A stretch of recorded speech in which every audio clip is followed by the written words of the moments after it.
Hi everyone, thank you for taking my course on navigation, piloting small boats. I am your instructor, Larry Pruscia. With this course, I would like to share navigational techniques that I've learned in cruising the New England coast for the past 40 years. I also had some experience as an officer of the deck on a destroyer in the U.S. Navy for a couple of years. Oh, I almost forgot, I worked on the navigational team too. This course will focus on the ability to navigate a small boat along the coast or on rivers and lakes. We will look at charts, how to use the charts to navigate these areas. We will start out by looking at reading charts, and then we will look at some navigational tools and how to use them.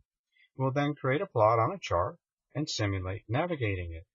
I should also mention for this course, I consider a small boat between 22 and 50 feet. I wish I had a 50-footer. Also, motivation of the course is that you will have lost your primary navigational electronics like GPS or chart plotter, and therefore you would need to use the old techniques of dead reckoning to plot your course. So now let's look at a course outline and the course objectives in this next video.